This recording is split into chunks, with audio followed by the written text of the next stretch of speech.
اقسم بالله العظيم ما يحدث قبل مباراة الاهلي والزمالك في نهائي كأس مصر اللي هيقام في السعودية فضيحة بكل المقاييس.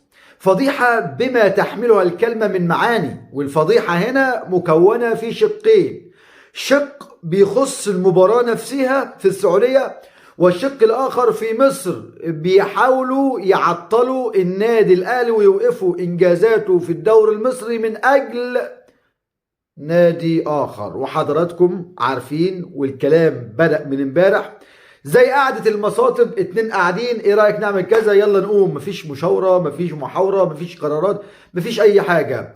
كمان هقول لك على موقف محمد عبد المنعم بعد اصابته واشتكائه في يعني الألم في عضلة الحوض. وكمان هنتكلم عن بعض تفاصيل النادي الأهلي اللي بتخص نادينا الحبيب العظيم اللي هنفضل ندافع عنه لآخر نفس. الأول عايزك تصلي على النبي محمد صلى الله عليه وسلم، ولو أول مرة بتتابعنا أتمنى من كل قلبي تشترك في القناة وتفعل زر الجرس واضغط لايك عشان يصلك كل جديد. طبعا يا جماعة النهاردة النادي الأهلي بإذنك يا رب بيختم استعداداته لمباراة يانج أفريكانز اللي هتقام غدا بإذن الله تعالى. بعد كده النادي الأهلي يعني هيتم بعض التدريبات على مختار التتش قبل ما يسافر بإذن الله تعالى السعودية، المباراة اللي هتقام يوم الجمعة. الأهلي قرر إنه يسافر الأربع، يوم الأربعاء، يعني هيلعب ماتش يانج أفريكانز ويكون معاه كام يوم كده يتدرب فيه هنا في القاهرة، رغم ان الدعوة وإتاحة السفر منذ انتهاء مباراة يانج افريكانز الاهلي سافر عادي. ولكن مش دي القضية. القضية ان انا بستغرب، يعني لك ان تتخيل الاهلي والزمالك في امس الحاجة، المباريات الحساسة اللي بتكون نتيجة فيها لا تقبل القسمة على اتنين، رايح يجيب لك حكم محلي. يعني احنا عارفين الاهلي بحكم له طاقم اجنبي معروف. في الفتره الاخيره جابوا لك كم يعني ايه مباراه كده جابوا فيها حكام مصريين، وقلنا ماشي مش مشكله. كان اخرهم الاحتواء اللي محمد عادل قال لك احتويت الزمالك بعد الهدف الخامس اعتقد او حاجه زي كده. النهارده 30 كاميرا باعلى جودتهم، وقال لك معرفش جاب لك مخرج اللي كان بيصور في كاس العالم.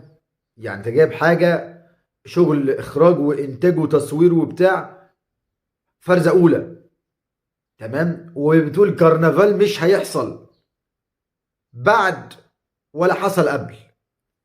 طب رايح تجيب محمد معروف حكم مصري، يعني محمد معروف المعروف اصلا بانحيازه التام بل بانتمائه الكامل للزمالك. هتقول لي انت طالع يا عم تهبد، مش بهبد والله. انا بقول لك ان محمد معروف ده المشهور بالنطه بتاعته لما كان بن شرقي بيلعب الكرة او بيصوبها فجت جول فطلع معاها كان عايز يسجلها معاه عشان ياخد هو اللقطة. طب بلاش دي. محمد معروف اللي كان قاعد على الفار في ماتش الاسماعيلي وله ركله الجزاء، وراح يعني محمد عادل راح يقول له، قال له ما فيهاش حاجة. مش عايز افتح تاريخ محمد معروف لان احمد حسام ميدو الزملكاوي لوحده ابن الزمالك المخلص اللي محدش يقدر يشكك في زملكاويته، طلع في يوم من الايام وهو بيدرب مصر المقاصة واتهم محمد معروف وقاله بلفظ انا مش ينفع انطقه هنا حضراتكم. قال عليه حكم انحيازه التام كله زملكاوي وما حسبلاش ركله جزاء وكان في هدف اوفسايد للزمالك اتحسب والكلام ده كله. يعني ليه بتحرق الحكام المميزين قبل المباراه؟ ليه مباراه الزمالك النهارده والداخليه حاطط لي فيها البنا؟ طب ما تسيبه هو الماتش زي ده، سيبه زي الماتش زي ده. يعني هنقول ايه؟ امين عمر في يوم من الايام كان حكم والكل اشاد بيه، بتستبعده ليه بتجيب لنا الحكام اللي هم على كل حال تركي آل الشيخ اختار طاقم التحكيم. نروح بقى للكارثه المحليه اللي هي ايه بقى؟ الدوري المصري. الاهلي بيرفض رفضا قاطعا قرار اتحاد الكوره بتغيير نظام الدوري المصري الى مجموعتين على نظام الدوري البلجيكي. الاهلي بيرفض شكلا وموضوعا، شكلا وموضوعا عشان نكون واضحين. وفي حاله من النادي الاهلي في حد غضب كده ناحيه اتحاد الكره، لان في امور لم تدرس ولم تناقش ولم يتم طرحها على الانديه، ولذلك في رفض سواء اهلي او زمالك. اخيرا بقى عبد المنعم هيغيب عن مباراه يانج افريكانز النهار اللي هي مباراه الصداره باذن الله في دوري ابطال افريقيا اللي هي غدا باذن الله.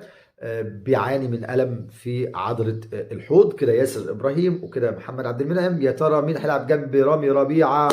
الله اعلى واعلم. لسه هنشوف ماذا يحمل القدر للنادي الاهلي في الايام القادمه.